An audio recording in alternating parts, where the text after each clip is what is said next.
Blouse ஸ்டிச்சிங்கில் கை join பண்ண வரைக்கும் பார்த்துருக்கோம். அதோட கண்டினியூ இன்றைக்கி பார்க்கலாம்.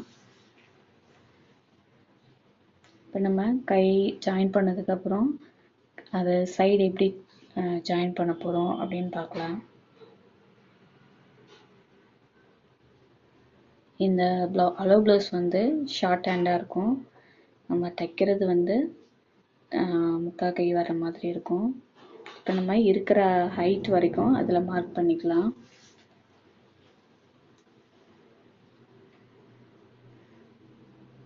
நெக்ஸ்ட்டு ஷோல்டரில் ஜாயின் பண்ணியிருப்போம்ல கையை, அது பக்கத்தில் இருந்து இந்த ஆர்ம் ஹோல் ரவுண்ட் செக் பண்ணி மார்க் பண்ணிக்கலாம்.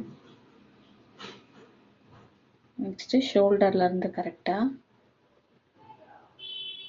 ஆர்ம் ஹோல் ஜாயிண்ட்டுக்கு மார்க் பண்ணிக்கலாம்.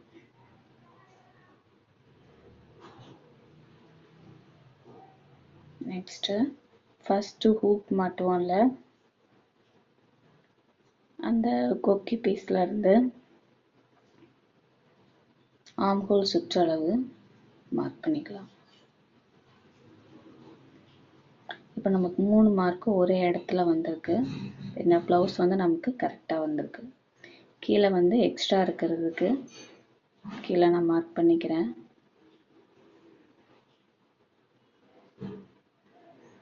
நம்ம பட்டி ஜாயின் பண்ணியிருக்கோம்ல கப் ஷேப்பு, அந்த இடத்துல சுற்றளவு பார்க்கலாம். அங்கேயும் மார்க் பண்ணிக்கலாம். இப்போ கீழே இடுப்பு சுற்றளவு மார்க் பண்ணிக்கலாம்.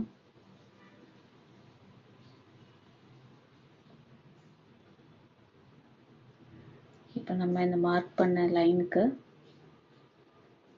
கரெக்ட் பண்ணி ஸ்டிச் பண்ணிடலாம்.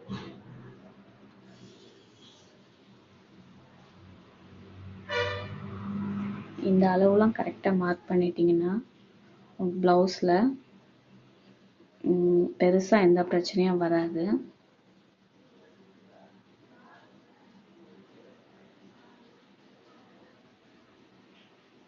சைடு ஸ்டிச் பண்ணும்போது இந்த அளவுலாம் கரெக்டாக மார்க் பண்ணி ஸ்டிச் பண்ணோன்னா நமக்கு எந்த பிரச்சனையும் வராது ப்ளவுஸில்.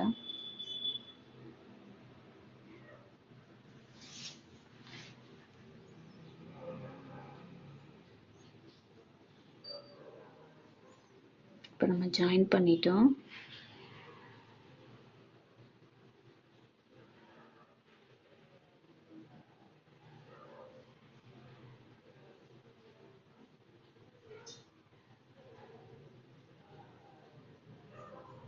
இப்போ நம்ம இதில் ஃபினிஷ் பண்ண வேண்டியது நெக்கு மட்டும்தான் இருக்குது.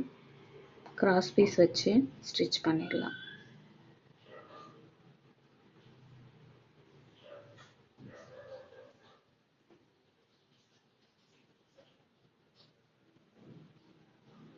கிராஸ் பீஸ் தைக்கும்போதும் நம்ம கை அட்டாச் பண்ணும்போது எப்படி எடுத்து வச்சு ஜாயின் பண்ணமோ அதே மாதிரி தான், இழுக்காமல் கரெக்டாக எடுத்து வச்சு கொஞ்சம் கொஞ்சமாக உள்ளதையும் மேலே உள்ளதையும் ஸ்டிச் பண்ணோன்னா நீட்டாக வரும்.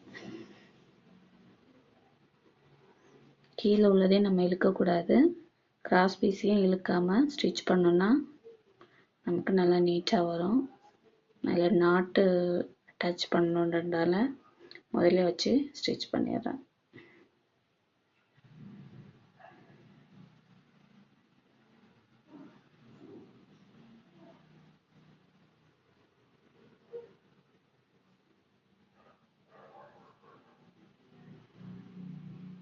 இப்போ நம்ம கிராஸ் பீஸ் வச்சு ஒரு தையல் போட்டாச்சு.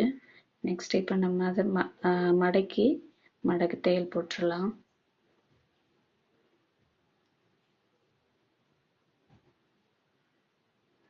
இப்போ நம்ம மடக்கு தையலும் போட்டு முடிச்சாச்சு. நெக்ஸ்ட்டு கிராஸ் பீஸ் தைச்சிருக்கோம்ல, அதில் உள்ள பீஸரை மாதிரி கட் பண்ணி எடுத்துடணும். அப்போ தான் நமக்கு எம்மிங் பண்ணோன்னாலும் சரி, மேலே தையல் போடணுன்னாலும் நீட்டாக வரும். இல்லைன்னா அந்த பிசுறு வெளியில் தெரியும், நல்லா இருக்காது பார்க்க.